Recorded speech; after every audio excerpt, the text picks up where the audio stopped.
guys, welcome to another episode of Fish from the West. I'm your host John B, and today I'm going to be doing part 2 of ice out reaction rigs and modifications.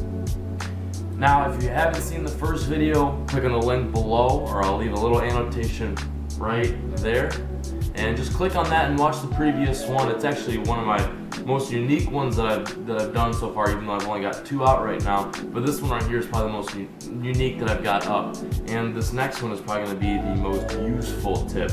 So hope you guys enjoyed today's episode and stay tuned. Now on today's episode, we're going to be doing a modification of a lure, and that lure being the Optimum Baits Line-Thru swim bait. And to start off with, all a Line-Thru swim bait is it looks like a regular ordinary swim bait. You just throw the hook through and start fishing. But the cool thing about these little guys in there, it's got a built-in weight system. So this has got what you see right there, that darker tube right there.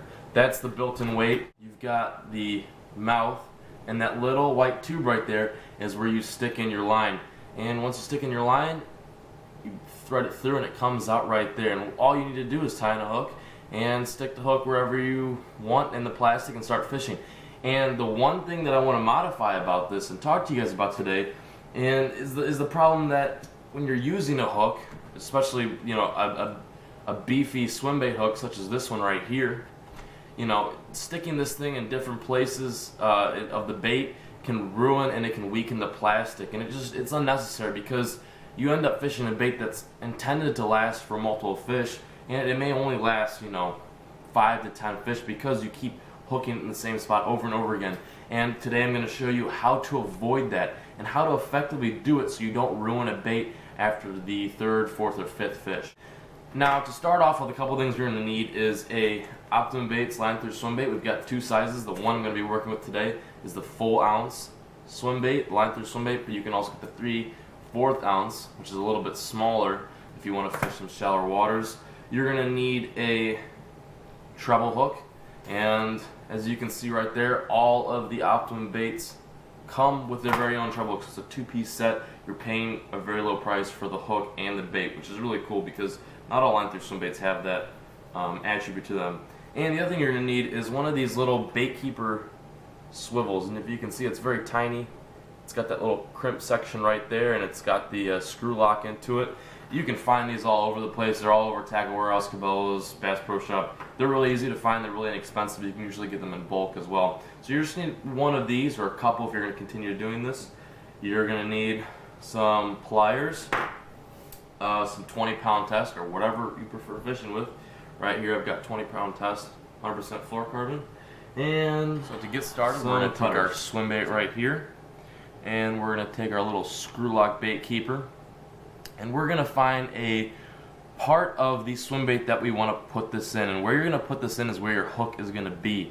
So I tend to put my hooks on the bottom side of my swim bait, kind of like this, naturally, because it creates an easier swimming motion of the tail for the paddle tail, and I just think it looks unnatural when you put it on top kind of like that. But you can do whatever you want.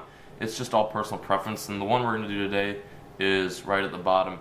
So what you want to do is find a spot closest to the exit of that Line-Thru. I don't want to put it really far away, and I want to put it in a wide, meaty spot of that swim bait. So I'm actually going to angle it right here and kind of just get a rough estimate as to where I'm going to put that. And before I put that in there, I'm going to take my little swivel, and as you can see, that crimp right there, it's really tight. And what I'm going to do is I'm going to loosen that up just a little bit, not too much. So I'm kind of bending that out. So as you can see, it's not as cramped right there. I'm kind of creating some space, and that's going to play a huge part in making this modification work very effectively.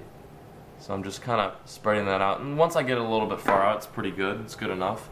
And then I'm going to take my swim bait right here, turn it upside down, and I'm going to stick it right where I want it, and I'm just going to push down initially and start twisting the screw lock into my bait. And it should catch pretty quickly, is to the point where you can start really digging it in there. And what you can do is even take your pliers and do that if you have some bigger fingers like I do. And what you want to do is get that in there as deep as possible. And once you do that right there, make sure you don't have it too deep as to where the entire screw lock is submerged on the plastic. So after that, you're going to take your 20-pound or whatever line you like using fluorocarbon. You're going to stick it through the nose of your Line-Thru and thread it all the way through. And make sure it doesn't go through that loop of that screw lock right there. And what I'm going to do is I'm going to take my hook right here that I've gotten in the package, and I'm going to tie a Palomar knot because that's just one of my favorite knots to throw on a swim bait rig. It's pretty much invincible. Some of you may disagree, but I think it's one of the best knots out there. I've never had any problems with it. So I'm going to tie that Palomar knot. Make sure to wet your line because this is thicker line. This isn't something really light and easy to deal with, like a 10-pound or 6-pound fluoro. So once I've tied that knot and I make sure it's secure, I'm going to cut off the tag end. Whoops. Alrighty. Boom. There we go. And I'm going to thread that line right back through there so I don't have any excess line. And normally what you would do on a Line-Thru is hook it somewhere in the plastic, maybe hook it on top, something like that. But what we've got right here is this little bait keeper. And with that little crimp that we've got right there, what we can do is just hook that crimp right in there with the hook. So that hook isn't going to move around a ton. It's not going to sway freely and get hung up on a bunch of things. So if I pull that, it's not going anywhere. But if a fish were to take that and pull really hard, it would rip the swivel out, or excuse me, it would rip the hook out of the swivel, so not ruining the plastic.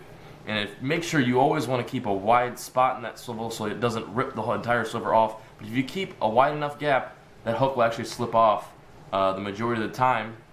And it's just a really great way to keep that hook stable on your bait without it sliding around like a normal Line-Thru swim bait. So there's the modification of itself. It's pretty cool, and I think it's really effective, and it's awesome because you don't have to put one hook in there and waste a hook point on a fish. You can have all 3 hook points on there rather than just sticking one in there and only having 2. So it will increase your hookup ratio, it'll save you more baits, and it's just an all-around cool modification. You should give it a try if you haven't yet.